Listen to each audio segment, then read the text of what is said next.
You're welcome back, and as usual, you can get interactive with us via our social media handles. We are live on Facebook, we are live on X, we are live on YouTube, and of course, we are live on myjoyonline.com. Let's settle for the details on this afternoon's edition of the Pulse. Now, it's been touted as the manifesto which will deliver jobs, improve businesses, the environment, and generally stimulate the economy out of its current difficulties.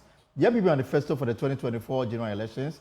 But will this be enough to prosperity the Ghanaians are looking for? This afternoon, we have a 360 view of the document plus analysis with key groups to be affected by this. First, let me take you through the highlights of the manifesto. And so this is what our research team have managed to put together. So the manifesto deals with some key thematic areas: cost of living, jobs, and roles. So these are the key issues that you would find in the NPP manifesto, which promises to deliver the goods to the Ghanaian public. So we have cost of living, they've dealt with it. We have jobs also dealt with in the document, and of course roles. And so the plan for government is to achieve and sustain an average 6% growth. Also, government hopes to increase public-private enterprises and partnership, also establish a fiscal responsibility council, and also they made a solemn pledge, and this is not the first time we are hearing this. Now, expenditure according to the NPP 2024 manifesto is targeted not to exceed 105% of the previous year's tax revenue. Remember, there's actually a law in Parliament that says that if the expenditure goes beyond a certain threshold, the finance minister should be held responsible and possibly prosecuted in a court of law. And government says that they hope that it doesn't go beyond 105. Now, they are also, in terms of job creation, the manifesto is promising to train 1 million youth in digital skills and also create jobs to private sector. And with the digital skills, the commitment here is that they will even give training to people who are illiterate, those who have not had formal education. The manifesto is also promising to create jobs through tax amnesty program, to also recruit more special needs teachers across the country. Now, there's been a debate about the electronic levy, or e-levy if you like. There's also debate about whether government will continue to impose tax on betting. There's also the issue of import duties on mobile phones. Now, there is a definite statement on these issues presented by the flag bearer. So for the betting tax, the revenue that government expects to generate between 2025 and 2027 is 1.5 billion Ghana cedis. For the e-levy, which was introduced some time back, the targeted revenue between 2025 and 2027, according to our own estimates, should be around 8.27 billion. The government says that the NPP party, or the flag bearer, Dr. Mamadou Bawumia, has promised to abolish the e-levy and also the other taxes that they believe are not really doing much in the country. And this is what the country will lose if these taxes are abolished. The e-levy, the betting, and then a revision of the import duty. There's also some tax reforms that were announced by Dr. Bawumia. The plan is to reduce withholding tax for small-scale gold exporters to 1%. The party want to digitize all aspects of tax administration. The manifesto also seeks to implement a flat rate for all importers and clear how that will be calculated based on what, because different goods come into the country. We'll find answers to these questions. Also offer a one-time tax amnesty to all Ghanaians and corporate entities.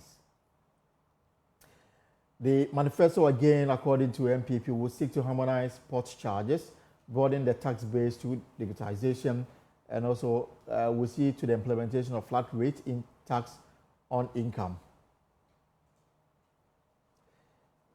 In terms of food security, I mean, it sits in the broader context of cost of living. So government wants to ensure food security by stabilizing prices of locally produced foods, reduce the cost of public transportation, ensure a variety of accommodation types, improving the availability and affordability of power, and also make accessing services much easier in the country.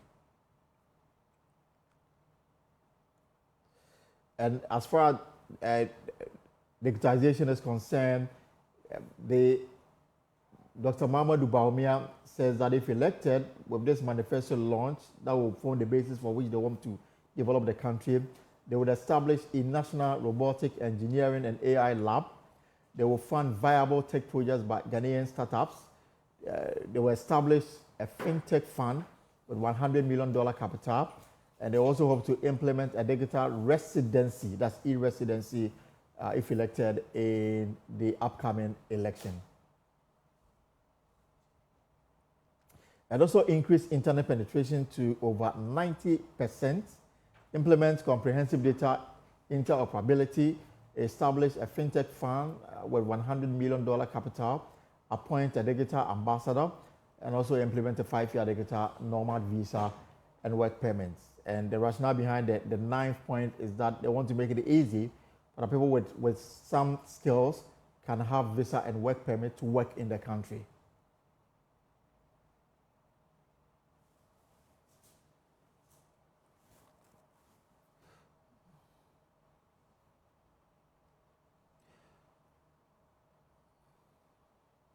So this afternoon, we want to digest the issues espoused in the NPP 2024 manifesto. There are key pronouncements in there.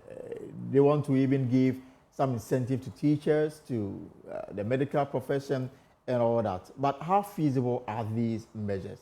This afternoon, we'll engage with with NAGRA, that's the Graduate Teachers Association. We'll speak to the Ghana Medical Association. We'll also be speaking to the opposing political parties and some interest groups. So let me start with Peter Tekpe. He's a policy analyst. Mustafa Gbande is also a Deputy General Secretary of the NDC. They've joined me via Zoom. Gentlemen, good afternoon. Welcome to the Pulse here on Joy News. Good afternoon. Thank you very much for having me as well. Right. So let me start with you, Mr. Tekpe. So good afternoon and thank you. Yes, Mr. Tekpe. So you listened through the presentation by the NPP flyer, Dr. Mamadou Bawumia, yesterday. A lot of promises here and there. Generally, let me pick your initial reaction to the manifesto and what it contains, and then we can deal with the subsequent matters therein. Thank you very much. In fact, listening to the manifesto, that is a very detailed one and full of a lot of promises, as usual, as it is for all political parties. One thing that came to my mind is that we are in the IMF program and going into next year is going to be a tough year as well, because the policy will then be in a full, implementation stage. I'm talking of the IMF program.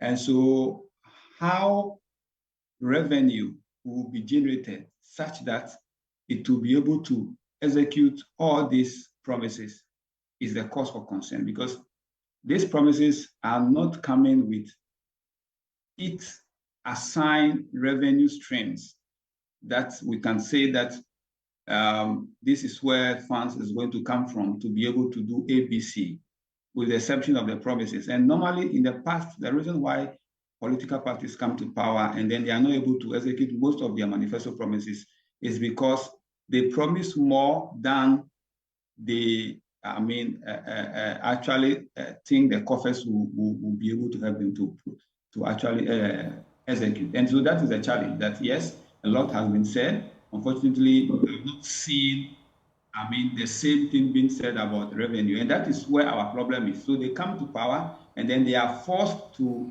implement these policies at the detriment of the Ghanaian, irrespective of what happens. And that is why they have very good policies, but implementation always have challenges because they are in a hurry to implement them. A lot of policies.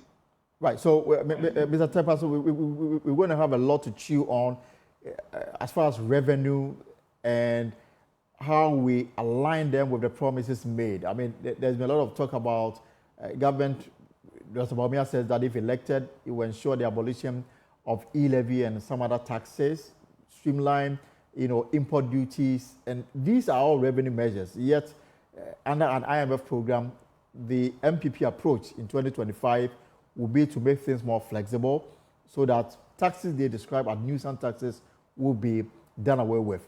We'll come to chew on those matters and to find out whether these are just promises just to win electoral votes, or these are workable promises that can yield the desired result. But let me bring in Mustafa Gbande. He's the Deputy General Secretary of the NDC. Mustafa, let me pick your initial reaction to the NPP launch yesterday. Thank you very much, Elton, and good afternoon to our cherished listeners. Indeed, I've been trying so hard to digest all the things that happened in Gbande today. But a few things that came to mind is that, yes, we are in the moment of manifestos. All political parties will talk about manifestos. But when you are in government, your drive home is not a manifesto. What you actually will have to be doing is accounting to the people. It's a time for accountability. Because Ghanaians elected you in power with the hope that you will do certain things that will free their problems and get them out of suffering. But they accept that today the ordinary Ghanaian is suffering. Apart from that, yesterday what they present does not seem to resonate with a single of the major problems that are confronting Ghanaians today. If you measure according to Naboda, so when we came to power, in terms of dollar to dollar, electricity is cheap. So if you have a running mate who measures the standard of living of the people in dollars, when in Ghana we don't even transact in dollars as a medium of exchange, then clearly you see that it's misleading. When you have a government that is telling you at the end of their period of 8 years in office, they are telling you that when we come back for another 4 years, which they will not get, we'll create jobs. There will not be national service. Then you ask the question, what happened to your own NAPCO? NAPCO, which was brought by this government, they still owe, 7 months. NAPCO trainees have not been paid. That policy has collapsed on its feet. National service personnel, today they are saying that they will give jobs to all youths who will complete the university. There will not be national service. Meanwhile, national service, they still owe no national service for those who may have a job. They can go ahead and then accept that job without necessarily undergoing through the national service system. Well, so even those who don't have a job, how does that resolve their problem? The problem is not about national service. The problem is that every young person who is serving his country would like to access a job after national service. But the government today still owes national service personnel for about 4 months. So then you would have to measure between what is being said and what has been done. They promise that when they come, they will build hospital infrastructure. Today, what has happened to their Agenda 111 project?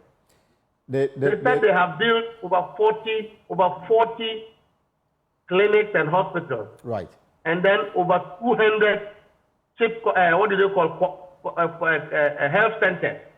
Now, the question Ghanaians are asking, where can we find at least these health centers or hospitals that they are talking about? At least according to this manifesto, they hope to continue with the completion of the Agenda 111 hospitals, meaning that they admit that they've not been able to see to the completion of all of them. And so in terms of continuation, they hope to do so if they form the next government in 2025. That's right. So that should tell you clearly that this government have a track record of not fulfilling their promises.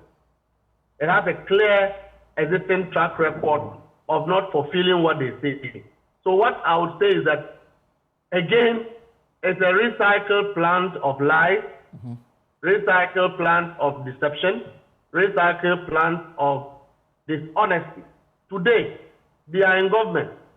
Dr. Mahmoud Bawumia remains the vice president of our country. President Akufo-Addo remains the president of our country. Elton, I will be more consoled if after the manifesto today, you go to Hapo and duty costs have changed. Because today people will still bring things to the port to clear, and they will have to still bear the high cost. Today people will still buy fuel. No, Mustafa, but the point is that this document, they launched yesterday, will be a working document. If it will be a working document from 2025, that is if Dr. Bawumia is elected president. So at this stage, it's a working document, but we are talking about the credibility of this working document, measuring the nature, the commitment of the existing government. And I'm saying that when Ghanaians, businesses are collapsing, people cannot longer bear the economic hardship. People can no longer take care of their children and their families. Should they wait and keep dying until 2025 when we have a government in place? Have they suspended governance? Well, let me hold you there because we have a lot more to discuss on this. Finally, all right. Finally, I'll give you that. If you go and take every single budget of this government since they came to power in 2016, most of the things that you find in this document can be found in those budgets. And they have not fulfilled them. They have stopped the money. If you recall, One Village, One Dam, today is a financial loss to the state. Monies have been spent. If you look at Cathedral project, today monies have been spent. It's a financial loss to the state. Dr. Bawumia is talking about no e-levy.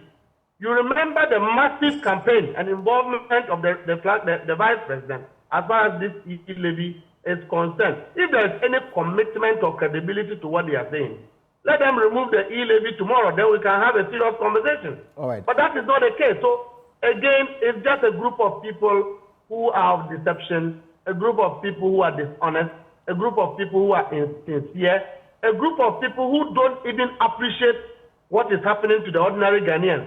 Yet people are hungry, they say we are satisfied. People are dying, they say we are alive. We cannot even get health care. But yet they say that they have given you and I health care. Let us subject to scrutiny, and you find out that there's nothing stated in that document that they are committed to. Right. So let me hold you there. We'll come back to deal with other matters because I see similarities between the NPP and the NDC in terms of how they want to approach certain key national issues. Mustafa, I'll come back to you. We know that the NDC will launch their manifesto on Saturday. We know that we know of some of the key issues that will come up in their manifesto. Some of them. I disagree when you. I disagree when. No, I'll come back to it and then you understand me better. But let me bring in Peter Tekwe. So, Mr. Tekwe, so key issues that came up in terms of how they hope to reform the tax system. Remember that your initial comments was that we are under an IMF program, and for whatever reason, whatever we do must be in line with the objectives of the program. Here is what the NPP manifesto seeks to achieve in terms of how they want to go about reforming the tax system. They want to offer a one-time tax amnesty to all Ghanaians and corporate entities through tax amnesty from the payment of taxes from the previous years, the waiving of interest and penalties for failure to file taxes in previous years. This, according to them, would enable everyone to start their tax journey afresh. They also want to streamline how taxes are paid at the port. They want to abolish e-levy and other taxes. Are these what you expected to hear, knowing very well that we have an IMF program, we must conform to the details of it? Thank you very much. Indeed, they will have to tell us something that will sound to the good ears of everyone. And I think that in a political season, that is what is normally done. Indeed, these are very good measures to help businesses as a whole. However, the feasibility of it is what is very important. And so let's look at the first one, for instance, tax amnesty for businesses. And so, the reason for this is to enable more people come into the tax bracket. And also the issue is, would people still come into the tax bracket if you give them the amnesty? Will they do so? And what is the reason why people are not coming to the tax bracket? And so if you don't look at it from that perspective, then you put in a wholesale policy that will still become a challenge, in the sense that whenever people have the freedom to operate, they still want to say, let me wait and see. So when you give people tax amnesty, they will say, oh, wow, there's amnesty, so there's more time for me to do it. Then you see that they will relax. They will not do it, and time will come. You say there's tax amnesty. Just like what a typical example is what Registrar General is doing now, that they want people to file their returns. People are not filing. They keep postponing the date. They keep rescheduling, and they still rescheduling. People are not doing so. And what is the reason? And so you need to ask and find out the fundamental reason for which people are not doing what is expected of them. Then you can now bring them in and find out a very, practical solution that will be very productive. Other than that, it will not, because if you are going to give tax amnesty to which businesses? How are the businesses faring? And so if you give tax amnesty, will they come in? Are they coming in with what? To file tax returns for what purpose? And are they making profit? So if the environment is unconducive and you want to give people this opportunity, it will rather put them back, rather relax, because the people don't understand the need to do that. And that is one of the key things. And if you look at one of them like e-levy, for instance, that they are also talking about. In fact, I believe that there are lessons that politicians are learning from some of these things. A lot has been said about e-levy. Unfortunately, it fell on deaf ears. And if we are now realized that we can do it in a different way without taxing it, so that we can rather make more money from that, from other perspective, then let's look at it. And so it's very good that all of them are saying that they will take it out. Very good. But the question is that after taking it out, what is alternative? Because we are promising to do a lot of things and we are not coming up with alternative solutions or revenue streams, then it is going to be the same few Ghanaians, the same dependence on loans, and that is where the economy is pushing us, while we are being pushed to the wrong direction at all times. I am expecting that each of them will come up with a ceiling in terms of our borrowing, to say that we are not going to borrow up to certain level of GDP. I'm expecting to say that then you will see that there will be more aggressive means of coming into raking revenue that will support the economy. Other than that, most of them are focusing on coming to take loans to execute most of this. And when you take more loans, we'll end up in the IMF like the way we are in. And so by the time we come out of IMF, we'll still face the same challenge, because there are so many things that have been promised, but there's no money to execute them. But again, let's look at it this way. There are two sides to this issue about tax reforms, tax holiday, and then doing away with some taxes. Remember, this whole IMF program is in place such that we'll be able to generate enough revenue to close the gap. Here is also the concern that Ghana is not competitive because our taxes are just too many and then too cumbersome.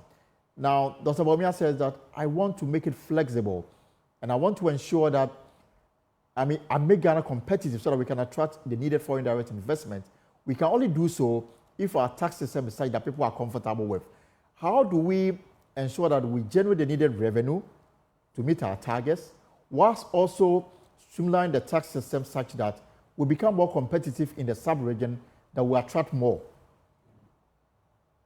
That is very important. And if you look at what he indicated, for instance, if you don't deliberately bring a policy that will have homegrown solutions in terms of developing businesses locally to generate revenue, you are still going to be an import-dependent economy. And so if you look at the solutions that are being proposed, yes, we need more tax revenues. Businesses are struggling now. Look at it, for instance. Look at the VAT rate system, for instance, that we're talking about. Very expensive. And so businesses are struggling. High taxes at the port.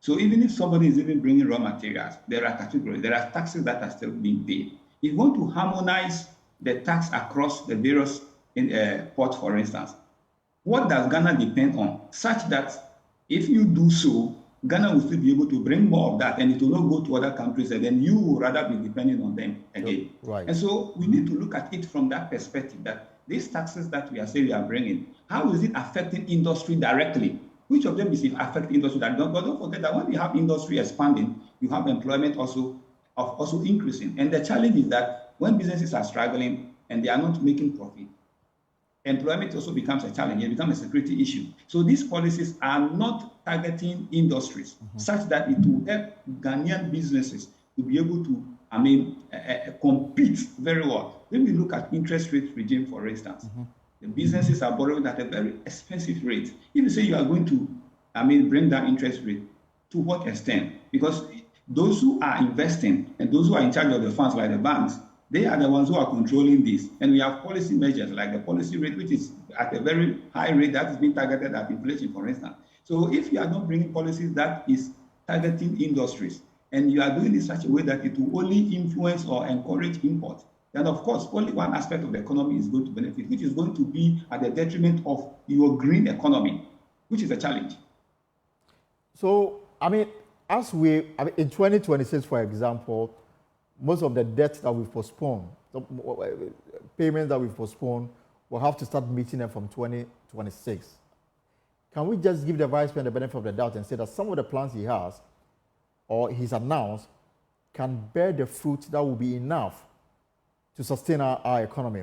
Or you look at this, manifesto promises and say that it doesn't look good for the Ghanaian economy, and for that matter, we'll be more realistic in terms of how we are promising the electorates. So yes, let me give you one of them, for instance. Look at the betting tax, for instance. Right. I don't still understand why all of them are promising that they will take out betting tax. I still don't understand. Because this is a tax that is to discourage our teeming youth, strong, energetic youth, from going into, aspects of employment that generate income-generating ventures that are not productive. If people are going to work and they are going to use their money to bet, and you are saying instead of restricting them from doing that, you are rather going to encourage it to happen, then what is the impact it's going to have on the economy? Perhaps the government solution is a proposal to train 1 million youth in digital skills so that they become more, employable, if you like. Yeah, so if you say you are training people in digital skills, we have so many levels of digital skills. And people are even learning some of them on their, most of them are learning it on their own. There's one thing training people and one thing making the training employable. It is not just about saying that we want to train people. When you train people and what you are training the people on is not, employment ready, then definitely it will be like the way we have a lot of people coming out of the universities and institutions, and then they still struggle to get jobs to do. And that is why the focus should not be on those things that will not bring productive thinking mindset into our youth, but rather should be policies that are tailored at making the youth become more self-reliant, that will enable them think and do something on their own. Other than that, these are all wholesale policies that will rather not be productive to the economy and will rather cost us more. So for instance, talking of loans maturing in 2026 and beyond, I'm sure that most of them will be looking at borrowing to repay these loans. Absolutely. That's what we've been doing all these years. And that is what we have been doing all these years. Right. We have been talking about creating a sinking fund, for instance, so that the loans that are maturing now, what measures are we putting in place? Because the economy is actually turning the corner now because we have some of these loans that are not being paid. But when you start paying them, that's when you realize that all the promises that you are making now, there will be no means for you to execute them. Then you'll be forced to go and borrow at expensive rate, and that is what is affecting the economy. And so the policies that have been taken, maybe we have to ask them to be able to give us practical measures that are being put in place and attached to these policies, such that when you are scrutinizing and you say that, for instance, you are going to make teachers to buy cars, the question is that where would that come from? How feasible would that be? Where will it be coming from? So that it will be, according to what I've read, the policy will enable a teacher to bring in a vehicle with an engine capacity 1.8, and then we're enjoying some kind of waiver at the port. That is what it means. So to bring in the car is the responsibility of the teacher. Government probably will waive the tax that car will go to at the port. But there's a caveat here. The car should not be more than 1.8 liters. But that is where the challenge is. So, for instance, we have doctors and other medical officers who are also benefiting from this in a way. There was a problem where we realized that there are instances where some people who are not even doctors are getting this allowance, are getting this as well. Now you are going to look at the number of teachers that we have. And if you say you are going to give them the means to be able to do this, how do you know who is a teacher and who is the one bringing the car? Okay, if you have a means of monitoring, we know with the country in which we are. Instead of rather empowering them and rather maybe increasing their income in such a way that they can go to the banks and rather get loans, soft loans from the banks, so that they can be using it rather they can rather be bringing the cash on their own. You are rather going to reduce your revenue, and then it's going to be a policy that is going to pose a challenge, and then to become a burden on the economy, and then we end up borrowing to go and pay those debts. The banks will tell you how the NPLs are increasing on their portfolio because of some of these challenges that we have. So the person decided that, okay, I'm now a teacher. If I stop teaching, I have a means of bringing in this car that I can do business. He stops, somebody finds him anywhere. He goes and do business with other people, and then he runs, and then he goes away free of charge.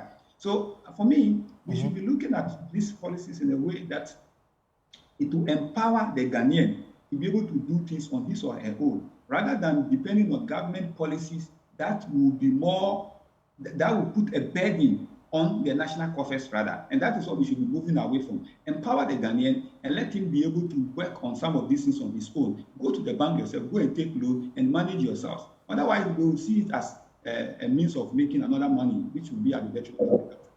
I'll come back to you let me go to Mustafa Gbande, but when I come back, I just wanted to deal with this matter as well. There's a proposal for expenditure not to exceed 105% of the previous year's tax revenue. We've had a fiscal responsibility regime which prescribes, prison sentence for finance minister that goes beyond a certain threshold. Yet we are yet to see action, even though we've witnessed our expenditure go beyond the threshold prescribed in the Fiscal Responsibility Act. But Mustafa Gbande, earlier on, I was talking about some similarities that I can identify. Even though the NDC on Saturday will have their official launch, your flag bearer, John Mahama, and the running mates, they've been quite vocal on some of the key issues that we are likely to hear on Saturday. One of them is the proposal to establish a bank dedicated to women to offer them soft loans so that they can engage in their trade. Now, Dr. Bawumia says that I also have a fund for women so that they can access money to undertake their business. At the launch of the Youth Manifesto last week, the former President John Mahama said that he would train 1 million Ghanaians in the digital space and then set up a $3 billion fund so that they can be more adaptive to the modern trends globally. Dr. Bawumia says same. I will train 1 million youth in internet-related matters. The political appears to agree on the key matters that must be tackled in the country. The application is what differ in terms of how you want to approach them. No, before I go to that place, I'm happy that my brother spoke about e-levy, revenue, and all of that. Look, Elton, this government is telling you and I that continue to tighten your belt, continue to suffer. We don't have the money. But if you check the amount of dollars in taxes that this government have gifted to foreign companies and other companies, yet the government cannot say that, oh, Elton, because you are hard pressed, don't pay salary this month.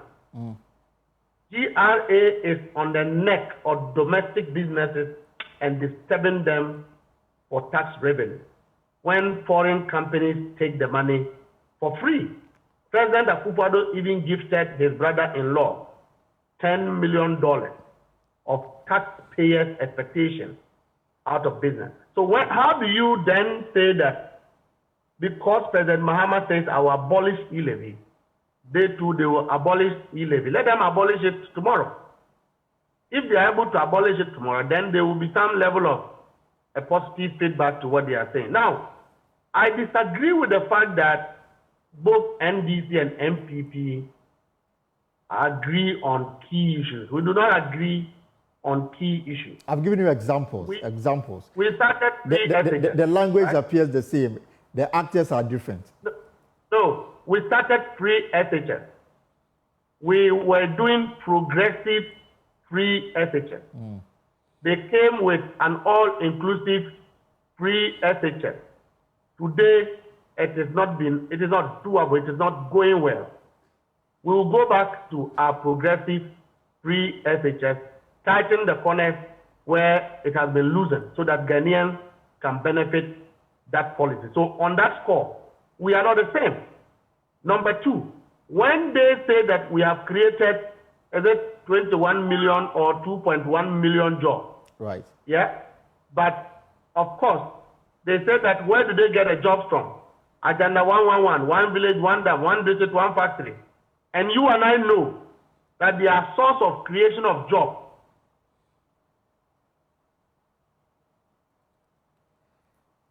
We appear to be losing Mustafa Gbande, the Deputy General Secretary of the NDC, on the line.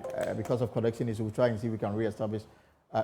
Yes, Mustafa, we have you back. You were making a point about employment creation.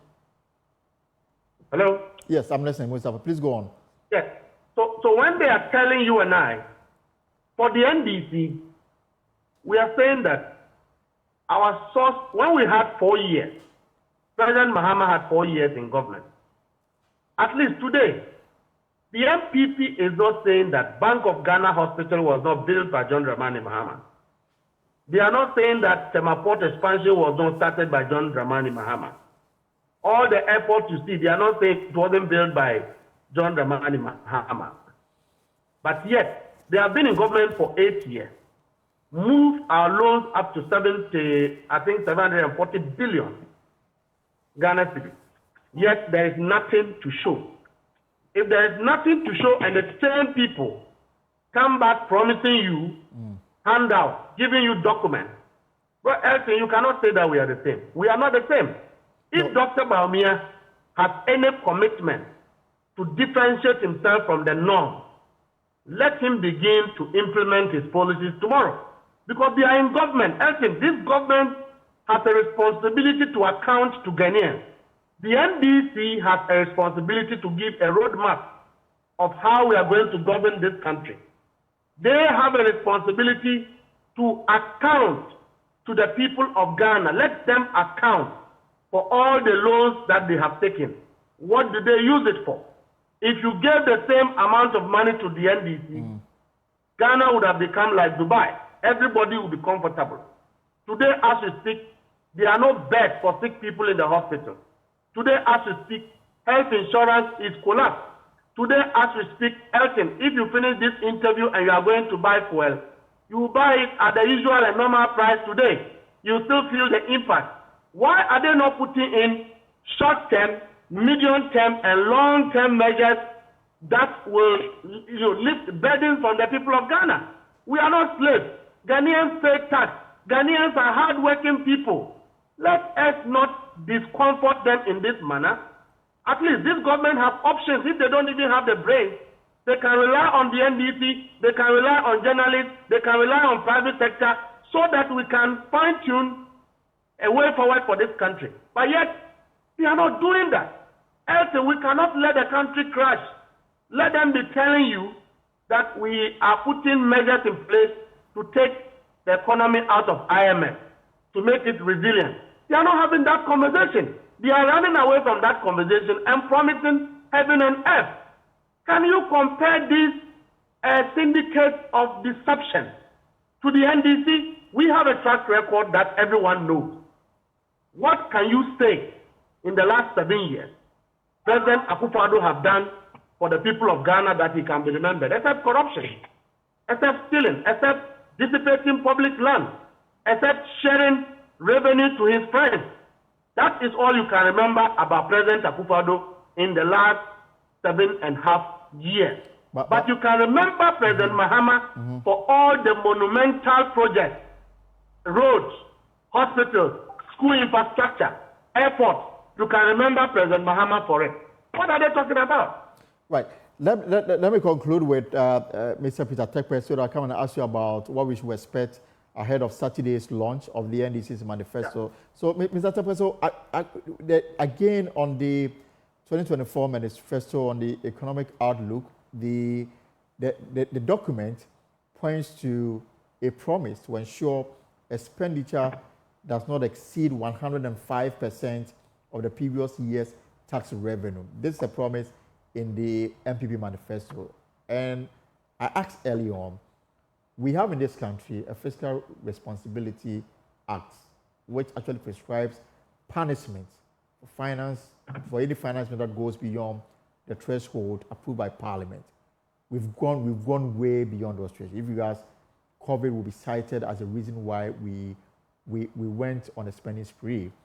This additional promise that is contained in the NDC's manifesto, the NPP's manifesto, to what extent must we put premium on? Knowing very well a law exists that prescribes punishment for offenders, yet nothing has been done to anybody, even though we've had instances where we can point to that we went beyond the threshold. I think that one of the things that will cause this to happen is about leadership discipline.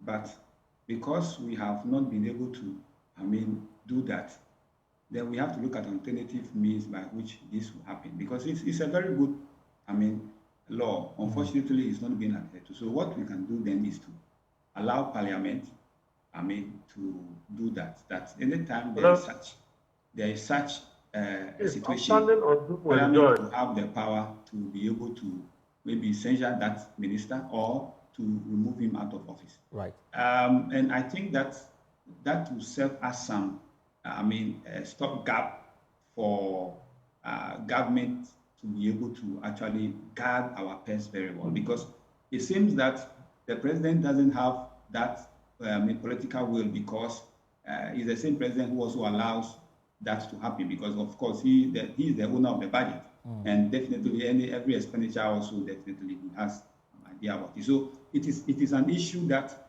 we have to look at it from a perspective that will be more stricter on the politician than the way it is now, because it is in the law. Unfortunately, I'm wondering if somebody would like to test the law on this, maybe to see if it will happen. Absolutely. Unfortunately, it hasn't happened. So we need to look at how to guard the public purse, because at the end of the day, it's the ordinary citizen, ordinary Ghanaian who will suffer when it comes to, during the DDEP, look at the number of people who went through this pain. And I think that this is a pain that nobody would like to go through anywhere in future anymore, because it's very painful that you wake up one day, your investment, even pensioners' investment, and then gone. In fact, we have been going to IMF all these years in the Fourth Republic. Unfortunately, this is the first IMF we have gone to. We have to do DDP, and a lot of people have lost their investment to the extent that even pensioners have to go and demonstrate before they even get their money. It's an unfortunate situation that nobody would like to, and that's why the minister has come to apologize. But I think that it is an experience nobody will. So how then do we prevent it going forward? And I think that this is a very good law to help us in that regard. Unfortunately, the law has just been put aside, and then what needs to be done is what they want to do is what they are doing. But this is your space, and this is my final question to you, Mr. Tegbe. This is your space. The economy is your space. You have watched the vice president from 2017 up until now. He says he proposed and spearheaded the implementation of 33 policies, the digitalization and others. Now he will be coming in as his own man, that is, if elected in the upcoming election. To what extent do you place some faith in him that he will deliver on the many promises that he's told us in this manifesto? Let me be very honest. With regards to what the vice president has said when in the position and how he was brought on board with regards to his Excellency Nana Akufo-Addo, and looking at what is happening now, nobody would like to give the country to Dr. Bawumia to manage. Really? From that perspective, because most of the things that he has said is gone the opposite way. And so let me give you a very typical example. And this always rings bell in my mind at all times. He says that when the fundamentals are weak, the exchange rate will expose you. Now, when the exchange rate has gone to the roof, then he tried to explain that your fundamentals can be strong, but the exchange rate will still expose you. But you knew that the fundamentals can be strong, the exchange rate will still expose you. But you didn't tell us that. You said when the fundamentals are weak, that's when the exchange expose you. So then the question then is, where is the capability then?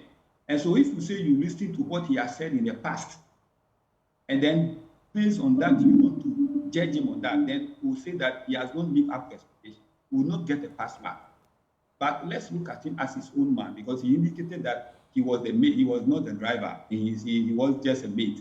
And so if that is the case, then let's look at him from that perspective. But based on what he has said and what he's saying now, you are saying that, okay, then when you become your own man, we can say that what you are saying now, you can be able to, because in that case, you are in charge, because that is the excuse he has given. But you want to look at him from what he has said in terms of the previous election and what is being said now. In fact, he has no pass mark there, because another example is that he said, look, when we come, the money that NDC has borrowed, when we have that money, we will turn Ghana around. They have come and they have borrowed more than that. We have even gone to IMF, and that's the worst IMF program, policy that we are having. Going to IMF. This is the worst ever, that we have to do a DDEP. People will lose their investment for us to go to. So if you want to look at it from that perspective, you will say that no, Bawumia will not be able to manage the economy. But if you look at him and on his own person to say that when I become a president, I am a person of my own now, so I can have the authority to do certain things, then we can trust to say that, yes, he'll be able to do that. So as Bawumia as a person, yes, he will be capable of managing it. But Bawumia as what he wanted to do when he was coming to power, unfortunately, he has not lived up to that expectation. Dr. Peter Tekwe is a policy analyst. Thank you so much for your time this afternoon here on The Pulse. Let me conclude with Mustafa Gbande, Deputy General Secretary of the NDC. So what should we expect on Saturday? Another set of promises? Elton, let me finish on this expenditure discipline. Elton, you see, there are three people in this government: President Akufo-Addo, Ken Ofori-Atta, and Howard Kumsen. Even if they are pronounced dead today, their dead bodies will be resumed and prosecuted and jailed. And what exactly have they done? If we allow them to go scot-free for the things they have done against this country, your children will not forgive you. Tomorrow, another set of politicians will come and tell us that they want to sell Ghana so that everybody will take their share and go home. What have they done? Okay? Because they have broken every law. They have set aside every physical discipline rule that was put in place.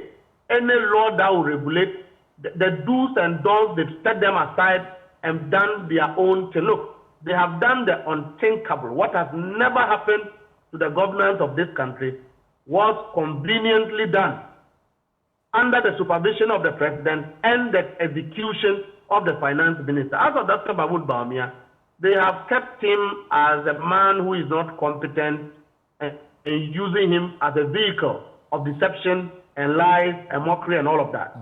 Now, tomorrow, next week, meeting of the NDP would be a re-echo of assurance to today, people who are crying, bondholders. It will be re-echo of assurance to the people of Ghana that the banks that were collapsed, those banks will be brought back so that people will get jobs. It will be a re-echo of how to create jobs and build a robust economy through the 24-hour economic policy framework of His Excellency John Dramani Mahama.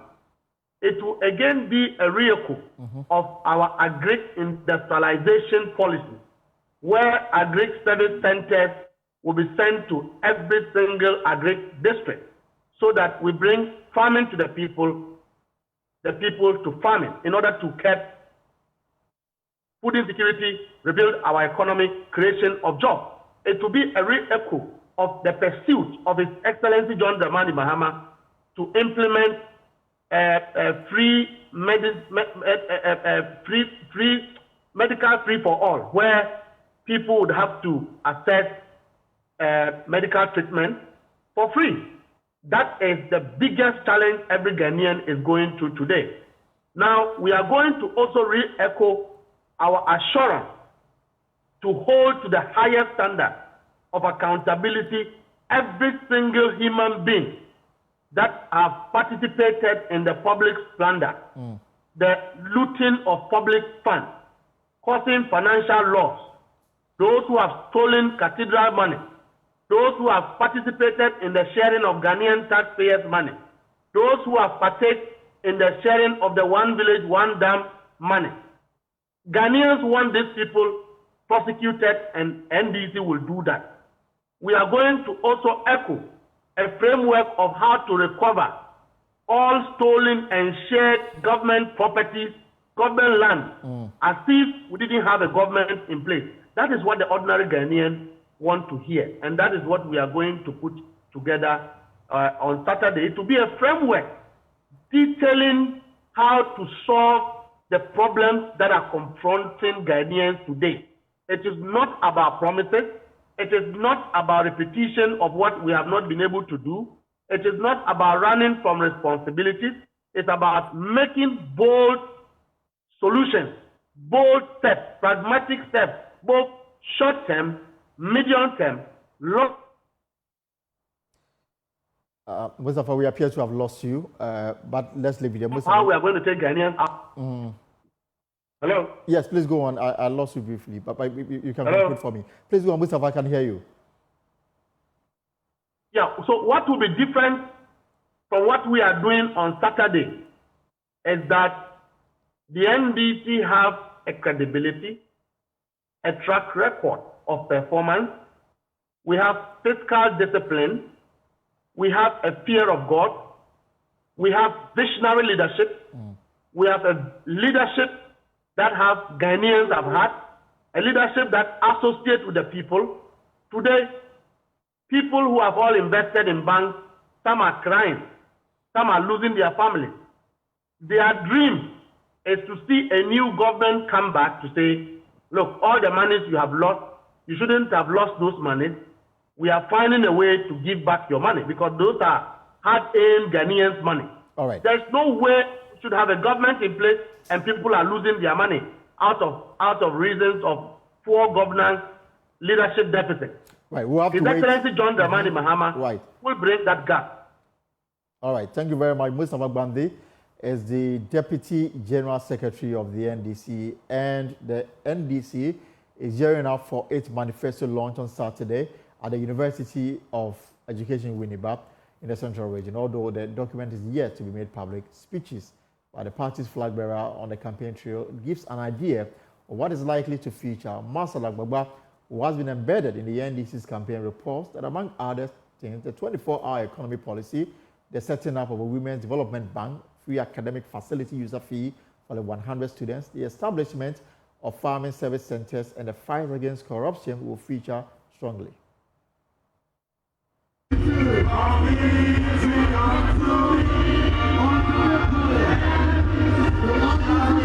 Supporters of the National Democratic Congress (NDC) gathered at the Jubilee Park in Tamale for the launch of the party's campaign.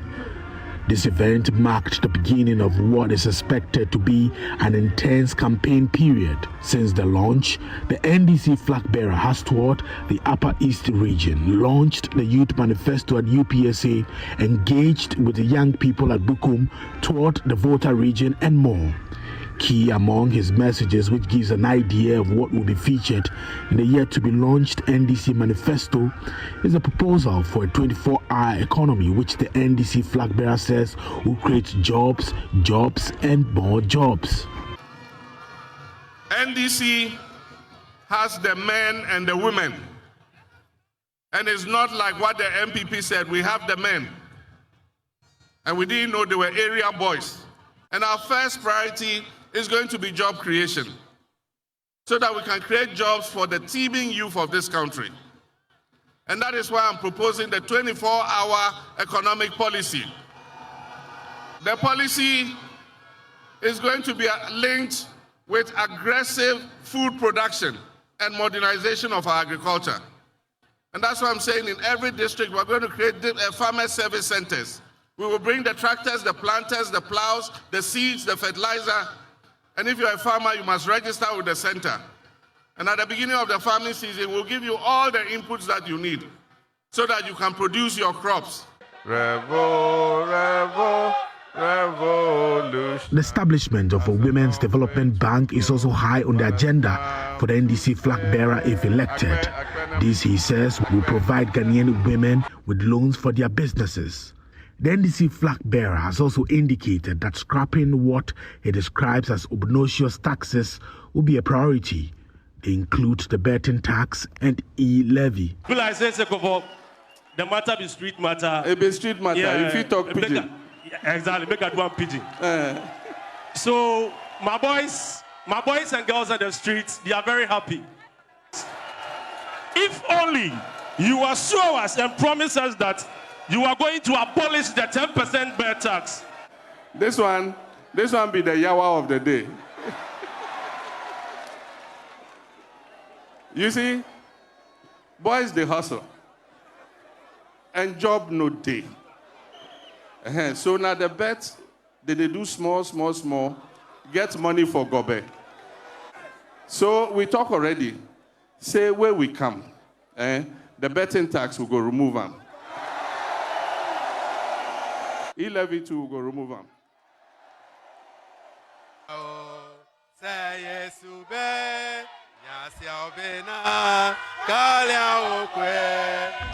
John Mahama says he's committed to ensuring that first-year students at Ghana's universities do not pay academic facility user fees. Despite skepticism from some sections of the public, he says it is possible by cutting government waste, estimating the cost at between 270 and 290 million Ghana cedis. The NDC flag bearer says he will form a government of less than 60 ministers and deputy ministers of state. He says the future NDC government will improve the free senior high school policy and extend it to students in private schools. He also promises to fight corruption and hold corrupt officials in the Kufuor-led government accountable. Abuga Pele is my friend. The National Youth Authority, himself and others were prosecuted during my tenure. I was not happy to do it, but I mean, one has got to do what he's got to do. And so, yes, we'll pursue corrupt officials and we'll deal with them. And when we're dealing with them, if somebody does the same in our administration, that person will also be dealt with. So I've sounded a warning. Everybody who wants to be a minister, a CEO in John Mahaba's administration. If the Office of Special Prosecutor comes after you, you are on your own. I'm not a clearing agent. I will not clear you. This is a pause here on Joy News with me, Elton Brobe. We'll take a short break. When we return, we have the latest on the EC's plan to exhibit the voters' register tomorrow and hear from the political parties. Stay right there. Welcome back. This is a pause here on Joy News. My name is Elton Brobe. Now, let's stay a little longer on your election headquarters, because the Electoral Commission is refuting allegation it has been illegally registering persons to pad the voters' register ahead of the 2024 election. Pressure group Election Watch had made a claim insisting that could be the reason why the EC was not releasing the voters' register to the political parties.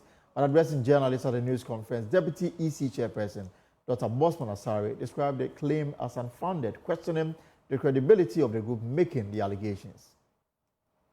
Time the Commission is undertaking a registration exercise, we do it with the political parties. So it's not possible. It cannot happen that the Commission will register people without the political party. So we expect the media to treat those allegations, for them to even use the word illegality. It's just unacceptable. So we think that the media must treat the group with the contempt that it deserves. They don't seem to be a credible group, because if they are indeed credible, you write to the Commission for some of these details. Meanwhile, the Electoral Commission is insisting they have done no wrong, and tomorrow they will advertise or exhibit the voters' register. Informing the parties to bring their external drives, we wish to place on record that per Regulation 22 of CI 91, as amended by CI 126, the Commission is required to give the provisional register to the political parties not later than 3 months from the end of the registration period. As you may be aware, The limited registration ended on 29th May 2024, and the mop-up registration ended on 3rd August 2024. On the basis of the limited registration, the Commission has until the end of August 2024 to give the provisional register to the political parties. We wish to state that the external drives containing the provisional voters register are ready for pickup. However, we can state on record that the NDC has collected its external drive, which contains the provisional voters register. The other parties are also collecting them as we speak.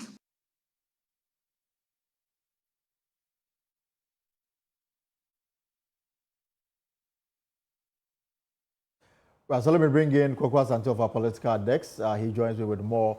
So, Kwaku, a lot of happenings at the Electoral Commission today. Before we go through that, what are the modalities for the voter register exhibition tomorrow? Well, I'll say from tomorrow, 20th to the 27th of August, from 7 a.m.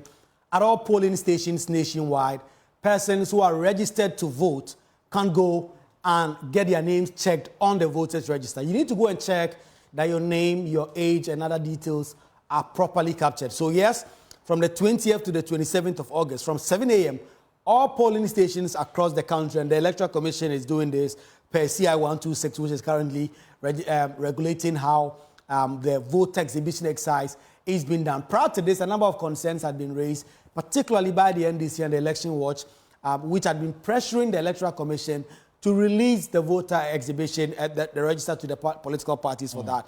For those of you who are unable to go to the polling station to do this check yourself, you can dial *711 *51 hash. That is *711 *51 hash from tomorrow, and you can check your details. And if there are mistakes, you can go to your polling station and get it fixed. It will cost you 50 pesos, Elton. So this is happening at all polling centers across the country? All polling stations across the country, yes, Elton. There are over 30,000 polling stations that the Electoral Commission has designated across the country. So also prior to this news conference, I understand the Electoral Commission engaged the Election Security Task Force led by the Inspector General of Police, who has been issuing a stern warning to the political parties and their supporters. Well, yes, Elton, a number of key police officials as well as other security agencies, the fire service, the Ghana Armed Forces, were all at the Electoral Commission head office today to have a conversation about the upcoming voter registration exercise. The IGP Dampare now warning political parties and their supporters that from tomorrow, when the exhibition exercise starts up until the process concludes and all the things that are going to happen, they do not expect political parties and their supporters to do anything that would jeopardize the peace process. If you go out there and you do something, Dr. George Ekufo Dampare is assuring you that the law will deal with you. Listen to him at the EC head office a while ago. Peace, security, law and order from our side. And also in terms of transparency, fairness from the side of all the other stakeholders, will be second to none, so that our beloved country continue to be a trailblazer for the rest of the continent and beyond.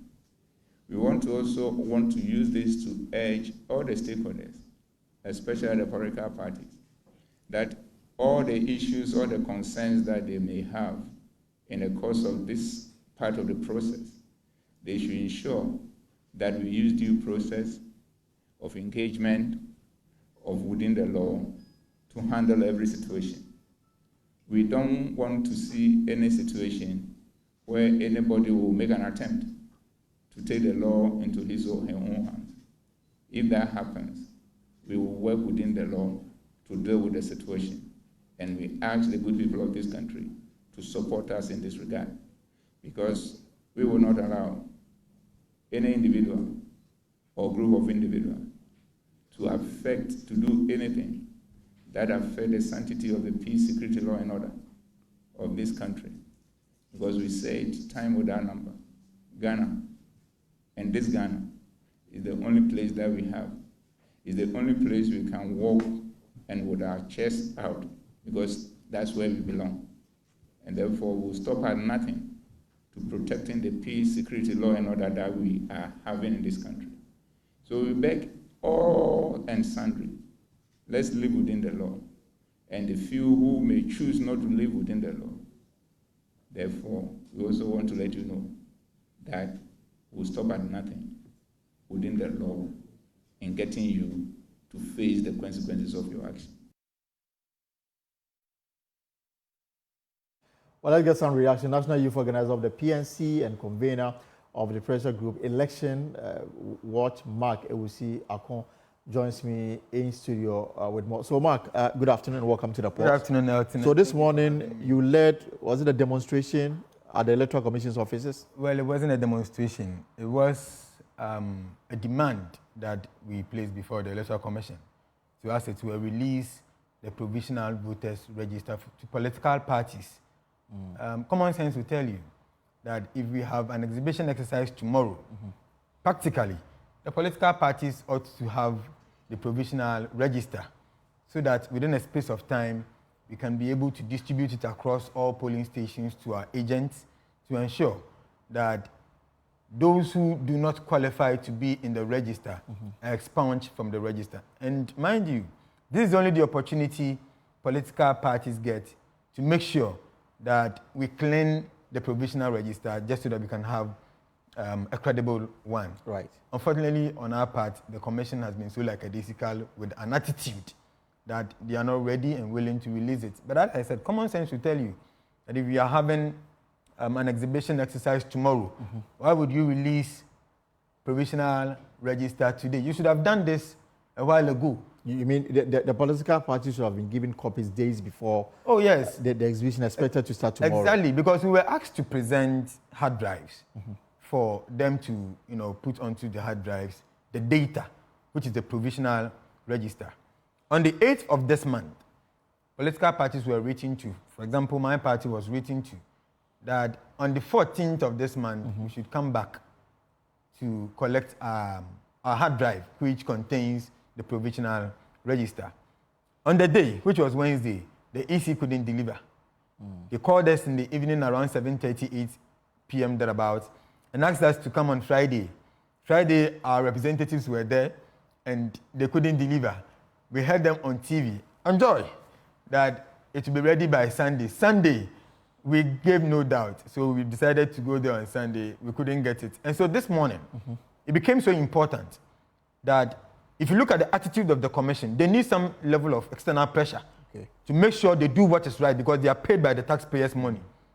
So we went there this morning to demand that they release the provisional register to political parties, just so that political parties can scrutinize the provisional register and identify faults and challenges with it, just so that tomorrow it will be very useful as far as the exhibition exercise is concerned. And then we are told that finally they release the provisional voters register to the political parties.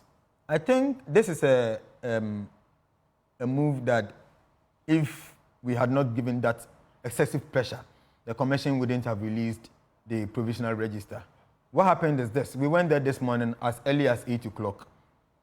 The top officials even got to office around 10:30. It tells how unserious they are. And when we questioned them, they asked why we were there. We told them we are in to pick our provisional register. They told us it was not ready and that they were now going to get in touch with either the IT department or they want to hold a press conference before they can come out to tell us whether it is ready or not. So it means that in the morning, the commission itself could not tell us whether they would be able to release it today or not until we got our youth wing from the university campuses and with the help of the media. The media is a very powerful tool. So the commission, I think, was scared about the media. And for that reason, they had to begin calling the political parties. We left there around 10:30, 11. But then their press conference hadn't started. But it was during their press conference that they made phone calls to some of the NDC guys that their provisional register is ready. Meanwhile, they called they didn't even call. The gentleman went there, he didn't get it, and out of frustration made a lot of noise and left. Then they had to call a different person to come for it. So in their press conference, they indicated they have given it out to just one political party. I'm a member of the PNC. You don't have it. The PNC... I represent my party at the Inter-Party Advisory Committee meetings. So as we speak, as we speak, the commission has not released it, although we were there this morning, myself and the GCPP youth organizer, to request for this document. And we were not only the NPP, only the NDC was given, not even the NPP. Not even the NPP. And maybe they have to come and clarify that maybe they've given it out to the NPP. But for what I know, and from the press conference they held themselves, it is only the NDC they have delivered to. So the time is 4:21 p.m. The PNC as a stakeholder in this election, you do not have access to the provisional voters register. It tells you. So on what basis will you be monitoring the exercise tomorrow? It tells you how incompetent the Electoral Commission is, and we have said this uncountable times. If you look at their consistent errors they continue to commit, they will come to tell us that it is technical error. This cannot be technical error, simply because it is an institution that has been given enormous resources to ensure that they build a robust IT infrastructure. Why should transferring data onto a hard drive become a challenge when we have presented our hard drives for the past 3 weeks? What makes you delay? Because if you are giving the same, if the same data that is given to the NDC, then it should be easy to give same to the various political parties. Exactly. So if they're not able to do this, then we can confidently say that their continuous exhibition of incompetence by the commissioners is quite worrisome. And it threatens our democracy. It is a worrying situation we all must be worried about. Well, if you don't get your copy, you will still be at the centers tomorrow to monitor the exercise. How do we monitor when you don't get copies? It means that you're going to fold your arms at your back and look at the process going on. And have you checked when yours will be coming through? I was there this morning. Oh, this morning, and they didn't give to us. Water is going under the they need to give us a call. They've not called. You've checked with your national They've not given it to any of our people. They've not given to any of my party members. So therefore, you monitor the exercise tomorrow? We need to monitor. As a stakeholder, we need to monitor. But you see, it is a process we are all running. And the duty is a responsibility on both sides for the Electoral Commission to deliver its responsibility and political parties to also do the same. But if the Commission is not doing its responsibility, how do you expect we, the political parties, to also come in? And I really like what is really happening, that we've been able to mount pressure on the Electoral Commission, that in a space of about an hour or two, they are able to release, although they've not released all. But what prevented them from not releasing all? It's because of their incompetence. And the other leg of your agitation, you represent the election watch. Yes. And you are alleging that the Electoral Commission are taking illegal voter registration exercise. Yeah. Do you have the evidence to back this? Well, the Commission have on several occasions refuted all kinds of allegations. Today they refuted this allegation as well. And I am not surprised. They said they don't even recognize your group. I am not surprised the Electoral Commission is refuting this allegation. If you remember, when BVR machines got missing, concerned citizens of Ghana raised these issues. And what did the Commission say? They said there is nothing missing. But later they came out with a press conference telling the good people of Ghana that it is laptops that are missing. But Elton, you know very well that laptops are the heartbeats of the BVR machines. So were we wrong or we were right? And again, according to them, about 3 individuals who they think or claim are in connection with the stolen machines are in the police custody. Right. How did they get to the police custody when nothing has gone missing from the Electoral Commission? So they themselves have been inconsistent when it comes to the truth to the Ghanaian people. And it is backed by their level of incompetence. That is what I would say. I asked about the evidence you have claiming that the EC is undertaking illegal registration. Well, machines got missing. And it is these same laptops they used to register the people. So if they got missing, and it's not 7, it is not 10, it is not 1, it is 5. Purposefully 5 laptops that got missing. And we alleged that they are using the machines to register some individuals, and the machines are in the hands of some unscrupulous individuals. But the allegation is not enough. I'm coming. Evidence is what is required. Let me come. Now, when we gave them these allegations, they claim it is no. At the point when they are asking for evidence. You have the evidence. At the point when the Electoral Commission was conducting its registration exercise, they came out with a figure. And political parties, as you know, were also on the grounds collating their own figures. We pointed to them that what the figure they brought out was wrong. And it was corrected. So they took ours. So we have every right to tell them that it is because of the missing BVRs.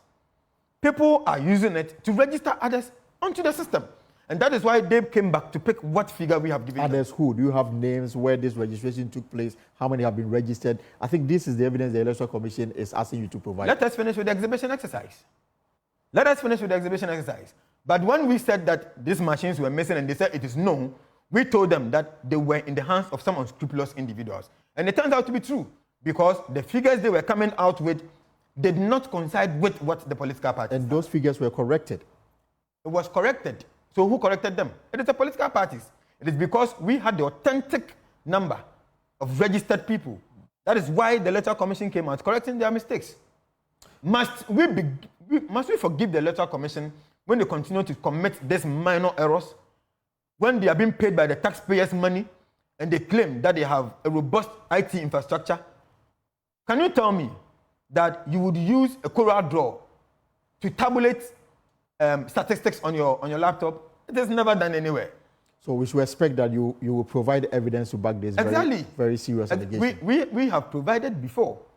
That is, when we alleged that the machines were missing, they said no. And we proved to them it is yes. Finally, it came out that it is true. The machines were missing. We again came out to say that they are registering individuals who are not qualified onto the voter roll. They came out refuting the same allegation. And when they came out with their figures, we pointed out to them that your figures were wrong, and we gave them the right one. So they are using our right figures. But if the figures were wrong, it doesn't suggest that they registered people illegally. The figures were corrected. So which all the political parties accepted. Elton, if we have about 5 political parties at the same station where registration is being conducted, and I have 100, the other political parties have, let's say, plus or minus 101 and 99, and the Electoral Commission is giving you 150. Where did they get the extra 49? It came from the missing BVRs. Before I let you go, we are in August. August almost ending, 10 days to end August. And your party, the PNC, are you participating in the elections? We are fully participating in elections. You are yet to undertake some internal elections. Exactly. Constituency, regional, national, constituency, parliamentary candidates, and flag bearer for the party. Are you not so late in putting all of this together ahead of December 7th? We are not late. Constituency elections have started already.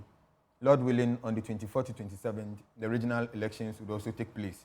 By 31st of this month, the party have slated that very day to conduct its National Delegates Congress. Mm-hmm. And it is going to be done in a decentralized manner, where national executives and flag bearer of our party will be elected. Mind you, that we have 3 months to elections. Mm. And so I think we are never late. It is, as people say, it is better to be late than never. This is not an excuse to give to the good people of Ghana. However, many people also know the challenges the PNC went through with our former General Secretary. This is not something to discuss on this important platform. However, I'm indicating that the party is poised and it is ready to go into its National Delegates Congress, God willing, on the 31st of this month. So by the end of the month, you will have a flag bearer? Oh, yes. What about parliamentary candidates? We would have them because the Electoral Commission is asking that we present the nomination forms of the presidential candidates and the parliamentary candidates from the 9th to 13th of next month. And so our men are on the ground picking nominations from the good people of Ghana. And you see, we were expecting the commission to have given us this provisional register so that we'll be able to go out with them.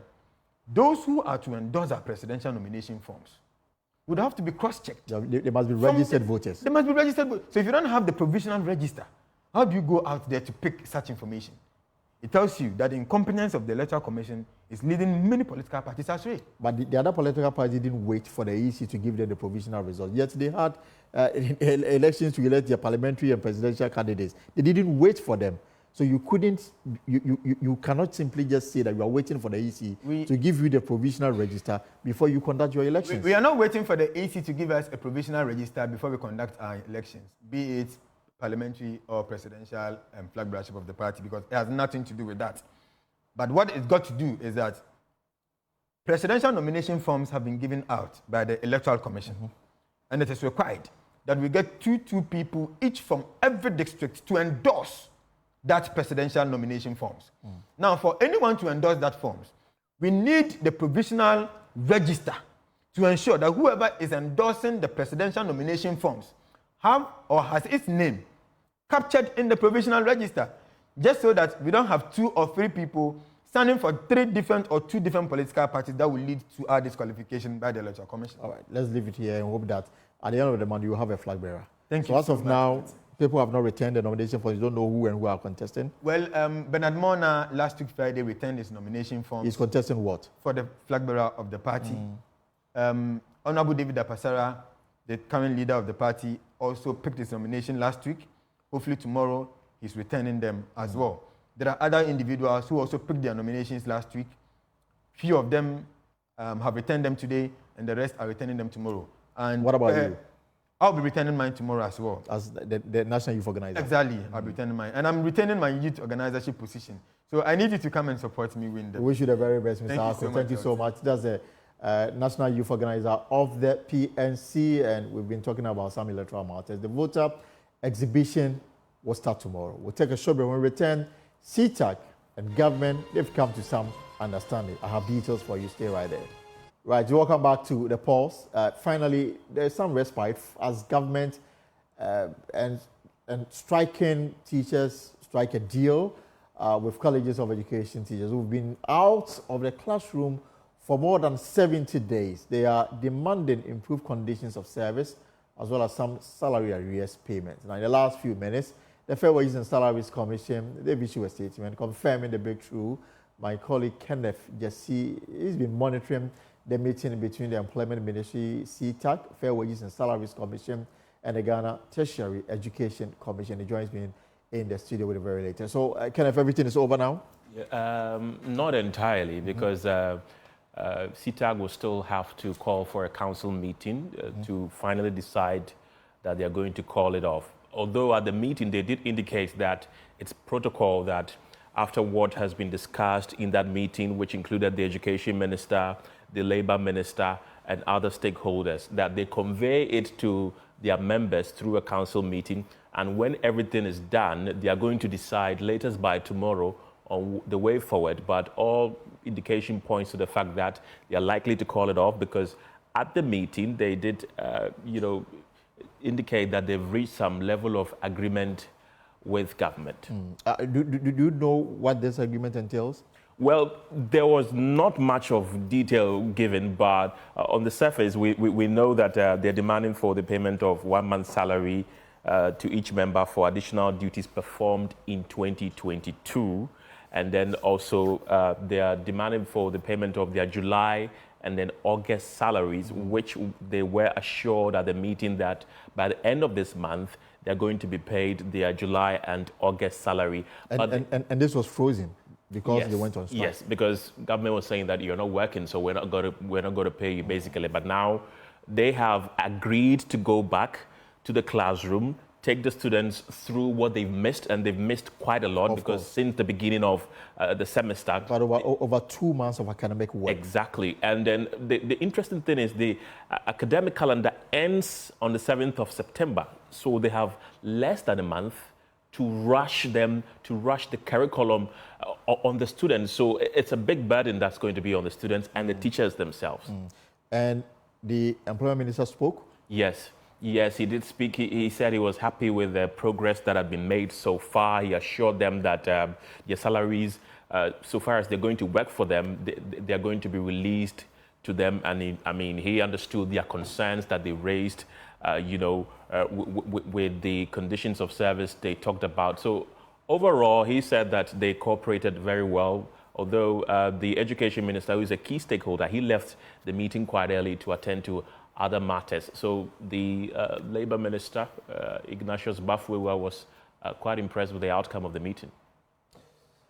All right, so we'll bring you that soundbite from the minister later. But joining us now for more on this is Dr. Dominic Owusu. He is spokesperson for CTAC. Dr. Owusu, good afternoon and welcome to the pulse. It is safe to say that your students are likely to see you back in the classroom very soon.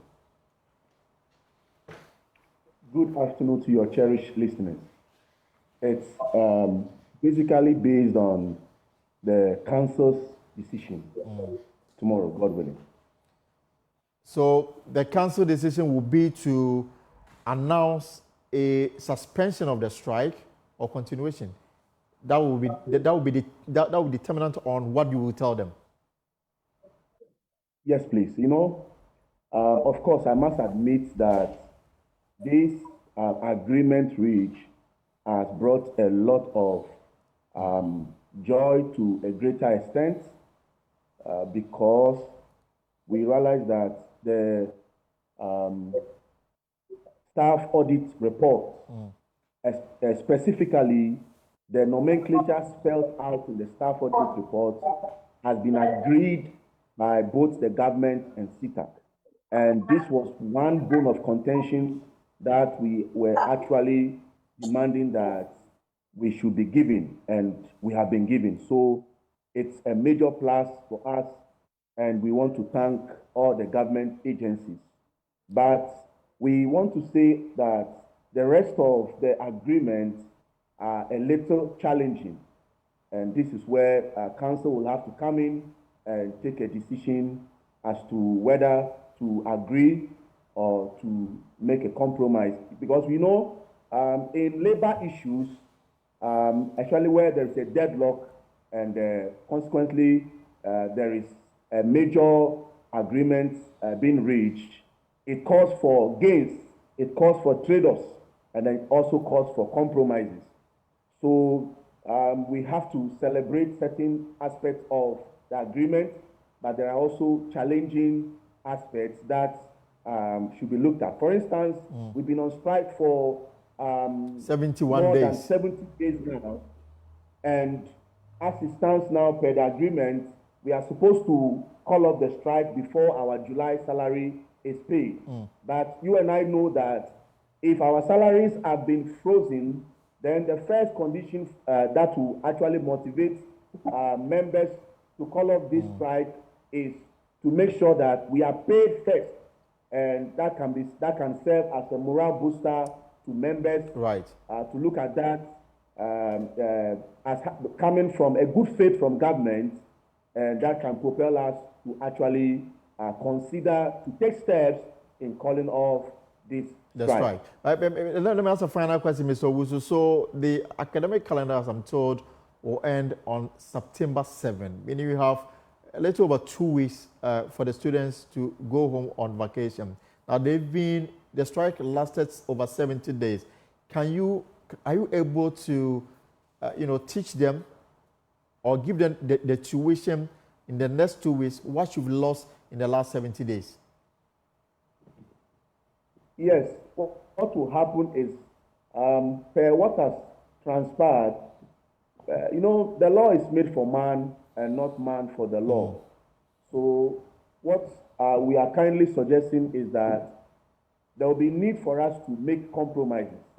And again, we could reset the academic calendar and then organize the curriculum and then teaching in such a way that our students will be on the benefiting side. Right. We have stressed from day one that we actually are not interested in the strike, but because we are being pushed to the wall, that is why we have to resort to this particular legitimate venture so as to drive home our demands and then get the needed response from government. All right. I appreciate your time. Thank you very much, Mr. Owusu, spokesperson for CITAC. Just 1 minute with Swale Razak, President of the Teacher Trainees Association of Ghana. Your members and yourself, you must be happy that finally academic work will resume on the campuses. Hello, Swale.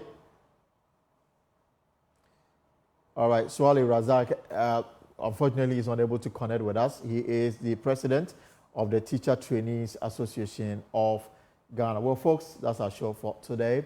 For more stories, log on to our website, myjoyonline.com.